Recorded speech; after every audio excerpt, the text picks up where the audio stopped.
আজ ৬ মার্চ শুক্রবার জানাবো আজকের বাছাই করা ৫০টি তাজা সংবাদ। শুরুতেই হেডলাইন্স। ৬০ লাখের মধ্যে ৩৭ লাখ অমীমাংসিতই মুসলিম প্রভাবিত ৬ জেলা থেকে অঙ্ক খুঁজছে সবাই। এবার তুরস্কে ক্ষেপণাস্ত্র হামলা ইরানের, নিন্দায় সরব ন্যাটো। কোন পথে এগোচ্ছে যুদ্ধ?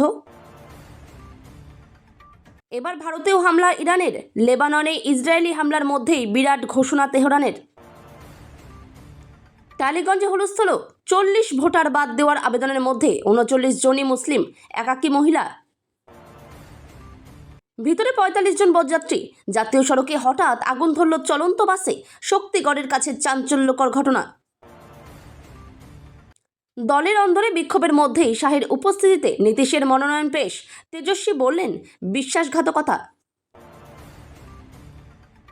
রাজ্যসভার মনোনয়ন জমা দিতে এসেও ভুল আর ভুল। গ্রহের ফের কি কাটছে না রাহুল সিনহার? মুখ্যমন্ত্রীর ধর্ণা নিয়ে কপালে ভাঁজ বঙ্গ বিজেপির, বিকল্প পথ খুঁজতে বৈঠক। দিদি অনেক ভালো, বিজেপির পরিবর্তন যাত্রায় মিঠুনের দেখা না পেয়ে ক্ষুব্ধ মহিলারা। ভোটের মুখে রাজ্য সরকারি কর্মচারীদের জন্য সুখবর, বিরাট সিদ্ধান্ত নিল নবান্ন।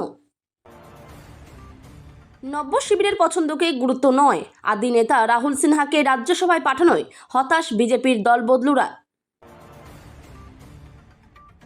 মার্চে লক্ষ্মীর ভাণ্ডারের টাকা কবে? ১৫০০ থেকে ১৭০০ টাকার কিস্তি ঘিরে বড় আপডেট, জানুন পুরো তথ্য। খামেনির মৃত্যুতে অবস্থান জানান দিল দিল্লি।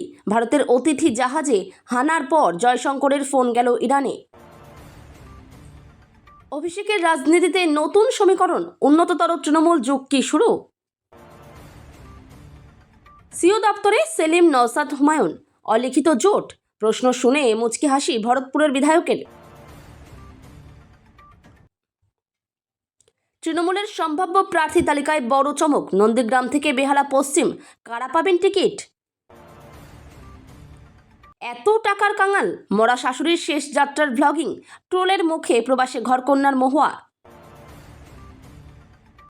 কোচবিহারে বিজেপির পরিবর্তন যাত্রার রথ ভাঙচুর, তৃণমূলের বিরুদ্ধে বিক্ষোভ কর্মী সমর্থকদের। কুৎসার জবাব দেবে মথুরাপুর, বিজেপিকে কড়া বার্তা সাংসদ বাপি হালদারের। আমি আর ট্রেন চালাবো না, ডিউটি শেষ। মাঝপথে ট্রেন থামিয়ে একই দাবি লোকো পাইলটের, চরম দুর্ভোগ যাত্রীদের। শুরু করেছে ওরা, শেষ করব আমরা। দিল্লি থেকে আমেরিকাকে সরাসরি হুঁশিয়ারি ইরানি রাষ্ট্রদূতের। কেপি শর্মা ওলির গদিতে ভাগ বসাতে তৈরি বলেন্দ্র শাহ। নেপালের রাজনীতিতে কে এই নতুন বিপ্লবী? রোহিঙ্গাদের নাম করে কাটা হয়েছে মতুয়াদের নাম। দলপতি গোসাই সহ ৩৯৬ নাম ডিলিট ফাইনাল লিস্টে, বিস্ফোরক অভিযোগ। সিওর দেখা না পেলে নড়ব না, ভোটার তালিকা বিতর্ক। রাতের পর দিন দখলে বামেরা। আপ্লুত সম্মানিত, রাজ্যসভার প্রার্থী হিসেবে মনোনয়ন জমা দিয়ে জানালেন তৃণমূলের ৪ প্রার্থী। ফের মমতার ধর্নার রাজনীতি, ধর্না করবেন নাকি ম্যারাথন দৌড় করবেন, পাল্টা শ্রমিক। ভোটের মুখে ওয়াই+ সুরক্ষা, ডানা ছাটা নয়, আরও ক্ষমতা বাড়ল হুমায়ুন কবিরের। চূড়ান্ত ভোটার তালিকা থেকে আপনার নাম বাদ পড়েছে, এখন কি করবেন জানিয়ে দিল নির্বাচন কমিশন। খবরদার, একটা ভোটার বাদ গেলেও রক্ষা নেই, নির্বাচন কমিশনকে সরাসরি চ্যালেঞ্জ বিমান বসুর। নির্বাচনী প্রস্তুতি খতিয়ে দেখতে রাজ্যে কমিশনের প্রতিনিধি দল, উঠতে পারে বিচারাধীনদের প্রসঙ্গ। প্রাথমিক শিক্ষক নিয়োগে ইন্টারভিউয়ের দিন ঘোষণা, জেনে নিন কোন জেলায় কবে। চোর ধরো জেল ভরো, হাসনাবাদের মঞ্চ থেকে তৃণমূলের বিরুদ্ধে বিস্ফোরক অভিযোগ রুদ্র নীল ঘোষের। দাসপুরের তৃণমূল নেতার বিরুদ্ধে দুর্নীতির অভিযোগে পোস্টার, রাজনৈতিক চর্চা তুঙ্গে। ১০ই মার্চের সুপ্রিম শুনানি কি ঠিক করবে বাংলার ভোটের ভাগ্য? ঝুলে রয়েছে ৬০ লক্ষ নাম। সেবাশ্রয় থেকে দিল্লি এইমস, নন্দীগ্রামের ২ কিশোরীর চিকিৎসায় ত্রাতা অভিষেক। তৃণমূল গড়া সুব্রত বক্সির জন্য কষ্ট হচ্ছে শুভেন্দুর, শাসক দলকে এক হাত নিলেন বিরোধী দলনেতা। এসআইআরে আরও ২ মৃত্যু রাজ্যে, মেদিনীপুরে মৃত্যু বিএলওর, রানাঘাটে প্রাণ গেল ডিলিটেড ভোটারের। আইসিডিএস সেন্টারের খিচুড়িতে টিকটিকি খেয়ে অসুস্থ 15 শিশু, নিয়ে যাওয়া হলো রায়দিঘি হাসপাতালে।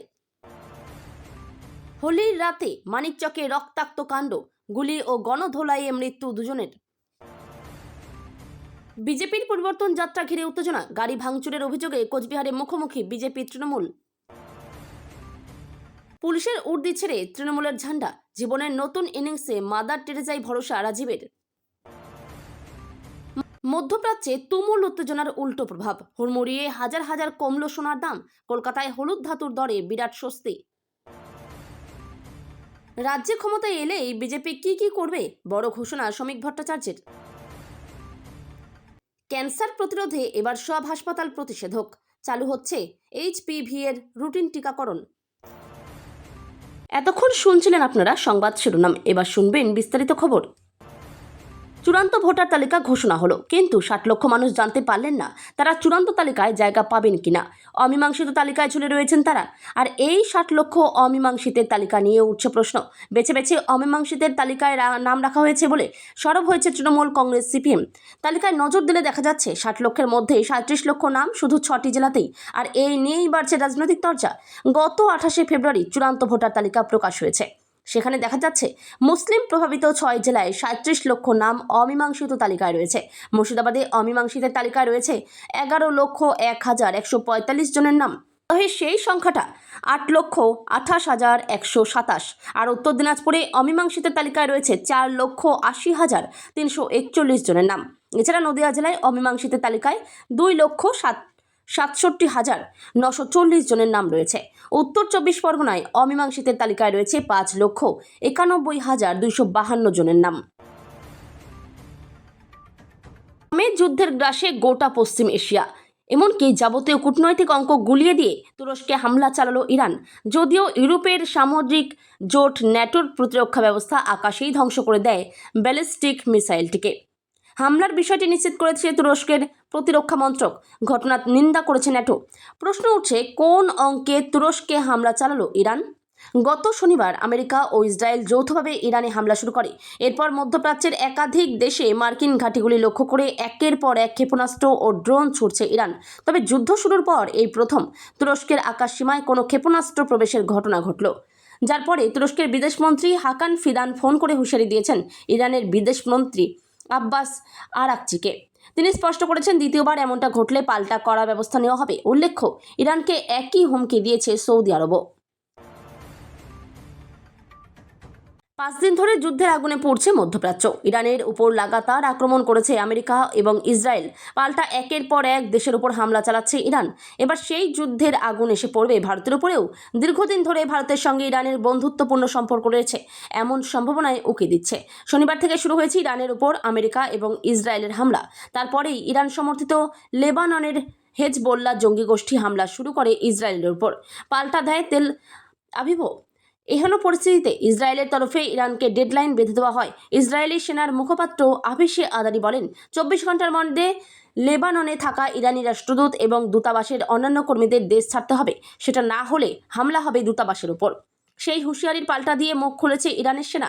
বুধবার ইরানের সশস্ত্র বাহিনীর মুখপাত্র আবুল ফজল শেকারচি সাফ জানিয়ে দেন, ইসরায়েল যদি লেবাননে থাকা ইরানের কূটনৈতিক ভবনে হামলা করে তাহলে বড়সড় ফল ভুগতে হবে।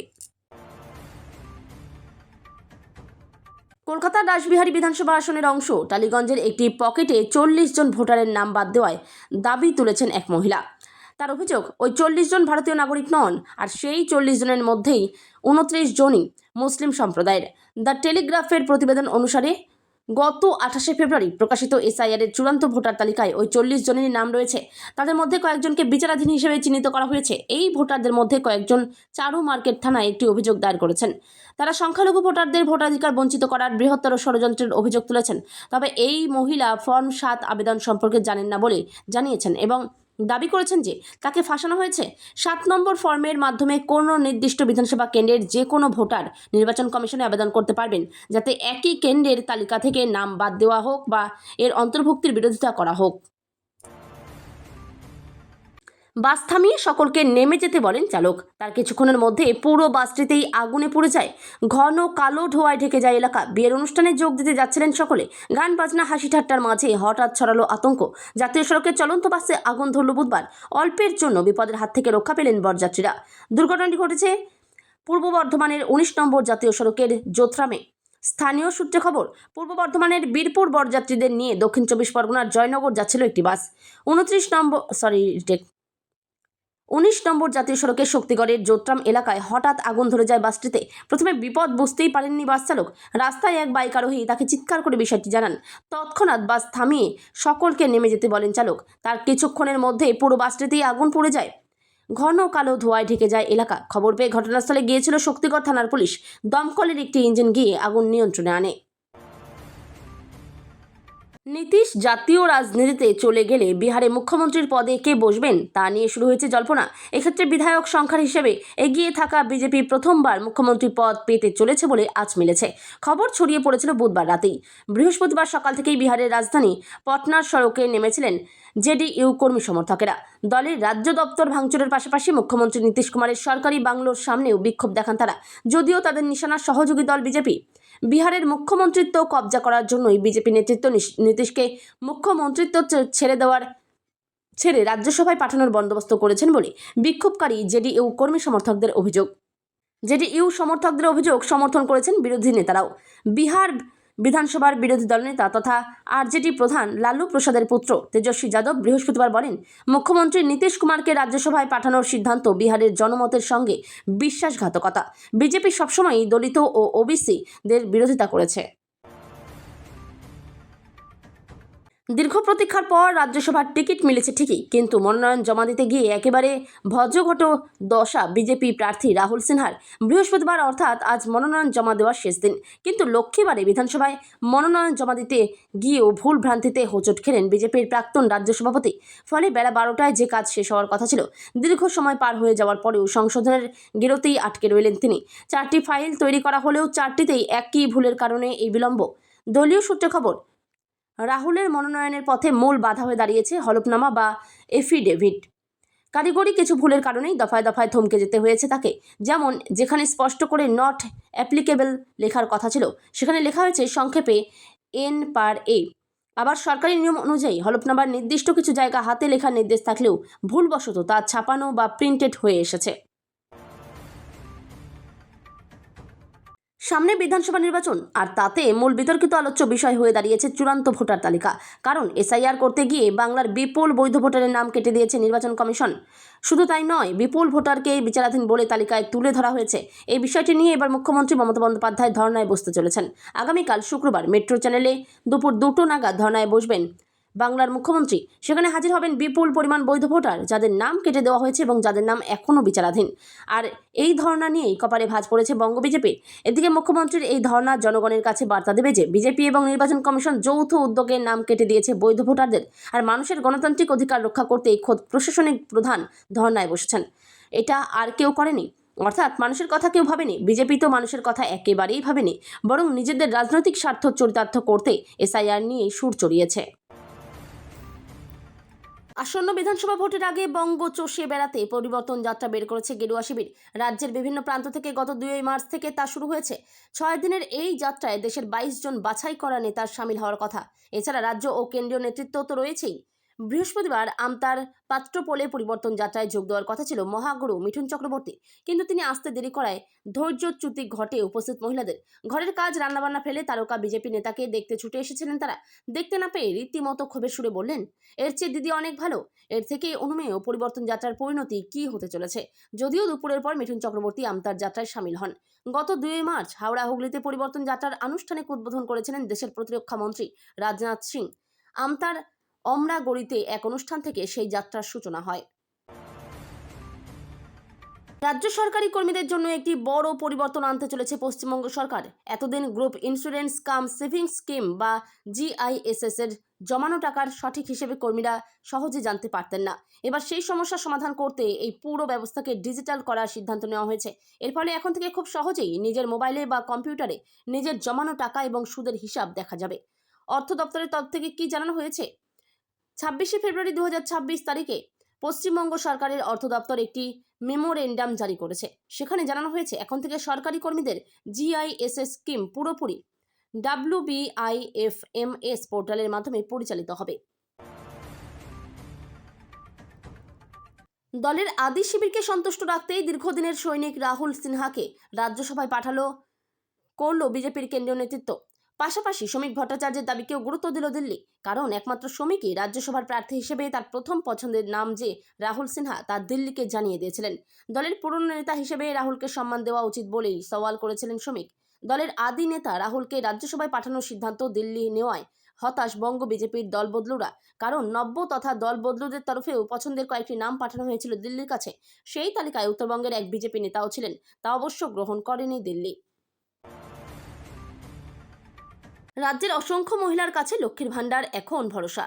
ফেব্রুয়ারি মাস থেকে ভাতার টাকা বেড়েছে, তাই স্বাভাবিকভাবেই মার্চ মাসের কিস্তি কবে অ্যাকাউন্টে ঢুকবে তা নিয়েই সবার মনে প্রশ্ন। নতুন বাজেট ঘোষণার পর কৌতূহল আরও বেড়েছে। লক্ষ্মীর ভাণ্ডার নিয়ে কি ঘোষণা করেছিলেন মুখ্যমন্ত্রী? 2026-27 অর্থবর্ষের অন্তর্বর্তী বাজেট পেশের সময় মুখ্যমন্ত্রী মমতা বন্দ্যোপাধ্যায় ঘোষণা করেন লক্ষ্মীর ভাণ্ডার প্রকল্পে মাসিক অনুদানের অঙ্ক বাড়ানো হবে। সেই ঘোষণা ফেব্রুয়ারি 2026 থেকেই কার্যকর হয়েছে। ঘোষণা অনুযায়ী সাধারণ ও ওবিসি বিভাগের মহিলারা পাচ্ছেন মাসে 1500 টাকা এবং তপশিলি জাতি ও উপজাতি বিভাগের মহিলারা পাচ্ছেন 1700 টাকা।